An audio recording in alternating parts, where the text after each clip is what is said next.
Guys, welcome my YouTube channel. Mister here.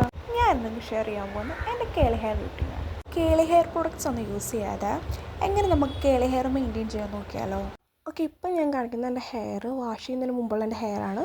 ഭയങ്കര dry ആയിട്ട് ഒന്ന് കോംബ് ചെയ്യാൻ പോലും പറ്റാത്ത രീതിയിൽ ഭയങ്കര ഡ്രൈ ആയിട്ടാണ് എൻ്റെ ഹെയർ ഇപ്പോൾ ഇരിക്കുന്നത്. പിന്നെ ഈ ടൈപ്പ് ഹെയർ ഉള്ളവർ ഡ്രൈ ആയിട്ട് മുടി കോംബ് ചെയ്യാണ്ടിരിക്കുക, നല്ല രീതിക്ക് പൊട്ടിപ്പോളാൻ ചാൻസ് കൂടുതലാണ്. ഓക്കെ, നമ്മൾ ഹെയർ വാഷ് ചെയ്യാൻ യൂസ് ചെയ്യുന്നത് ദീദിയുടെ ഷാമ്പൂവും ഡോവിൻ്റെ കണ്ടീഷണറുമാണ്. ആദ്യം ഷാമ്പൂ വാഷ് ചെയ്യുക. ഷാമ്പൂ വാഷ് ചെയ്യുമ്പോൾ നമ്മുടെ തലമുടി നല്ല ഡ്രൈ ആവും. ഈ ഡ്രൈനെസ് മാറാൻ കണ്ടീഷണർ യൂസ് ചെയ്യുക. നമ്മൾ ഷാമ്പൂ വാഷ് ചെയ്യുമ്പോൾ നമ്മുടെ ഹെയറിലെ ക്യൂട്ടിക്കിൾ ഓപ്പൺ ആകുമ്പോൾ നമ്മുടെ ഹെയർ നല്ല ഡ്രൈ ആയിട്ട് നമുക്ക് ഫീൽ ചെയ്യും.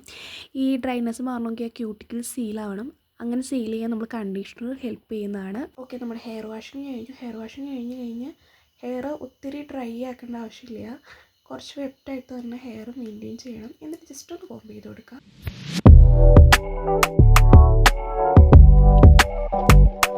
എന്നിട്ട് ഹെയറിൽ നമുക്ക് കോക്കനട്ട് ഓയിൽ അപ്ലൈ ചെയ്യാം. സ്കാൽപ്പിൽ അപ്ലൈ ചെയ്യാതെ ഹെയറിൽ മാത്രം അപ്ലൈ ചെയ്യുക. താഴത്തെ സെക്ഷൻ മാത്രം എടുത്തിട്ട് ബാക്കി ഹെയർ നമുക്ക് മുകളിലേക്ക് ക്ലിപ്പ് ചെയ്ത് വയ്ക്കാം. ഞാൻ എൻ്റെ ഹെയർ കേൾ ചെയ്യുന്നത് ഫിംഗർ കോയിൽ മെത്തേഡിലാണ്. ഇതെങ്ങനെയാണ് ചെയ്യുന്നതെന്ന് വെച്ചാൽ, രണ്ട് വിരലിൽ മുടി നല്ല ടൈറ്റായിട്ട് ട്വിസ്റ്റ് ചെയ്ത് മുകളിലോട്ട് കൊണ്ടുപോയിട്ട് ഒരു വിരലിൽ ഹാൻഡിൽ ചെയ്തിട്ട് അതേപടി താഴേക്ക് ഇടുക. അപ്പോൾ നല്ലൊരു തിക്ലി ഒരു കേള് നമുക്ക് മെയിൻറ്റെയിൻ ചെയ്തെടുക്കാൻ പറ്റും. ഇങ്ങനെ ഫിംഗർ കോയിൽ ചെയ്യുമ്പോൾ നല്ല ടൈം എടുക്കാണ്ട് ഹെയറിൽ ഫുള്ളി ചെയ്യുമ്പോൾ നിങ്ങൾ ഇതിൻ്റെ ബെനിഫിറ്റായിട്ട് എനിക്ക് തോന്നിയിട്ടുള്ളത് നന്നായിട്ട് ഹെയറിൽ കേൾസ് മെയിൻറ്റെയിൻ ചെയ്യുന്നുണ്ട്, ലോങ് ലാസ്റ്റിങ് ചെയ്യുന്നുണ്ട്. നമ്മൾ താഴെ ഹെയറിൻ്റെ താഴത്തെ സെക്ഷനെല്ലാം നമ്മൾ ഫിംഗർ കോയിൽ ചെയ്തിട്ടുണ്ട്. ഫിംഗർ കോയിൽ ചെയ്തിട്ട് ഫ്രണ്ടിലത്തെ സെക്ഷൻ ചെയ്യുമ്പോൾ കുറച്ചെടുത്ത് ബാക്കിലോട്ട് ഇടാനായിട്ട് ശ്രദ്ധിക്കുക.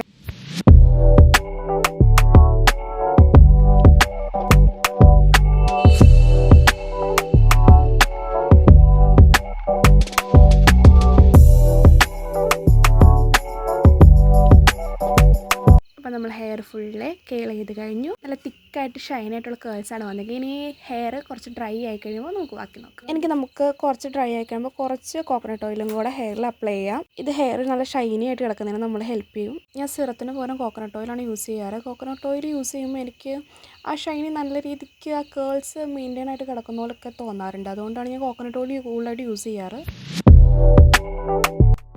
ഓക്കെ, നമുക്കിനി റിസൾട്ട് കണ്ടാലോ? നമുക്ക് കിട്ടിയ നല്ല തിക്കായിട്ട് ഷൈനി ആയിട്ടുള്ള കേൾസാണ്. ഇത് നല്ല ലോങ് ലാസ്റ്റിംഗ് ആയിട്ട് കേൾസ് നിൽക്കുന്നുണ്ട്. ഞാൻ വീക്കെൻഡിൽ 3 തവണ വാഷ് ചെയ്യുന്നോടം വരെ കേൾസ് നല്ല രീതിക്ക് നിൽക്കാറുണ്ട്. Just right. ഇങ്ങനത്തെ കേളി ഹെയർ ടിപ്സിനായിട്ട് please subscribe my channel. By.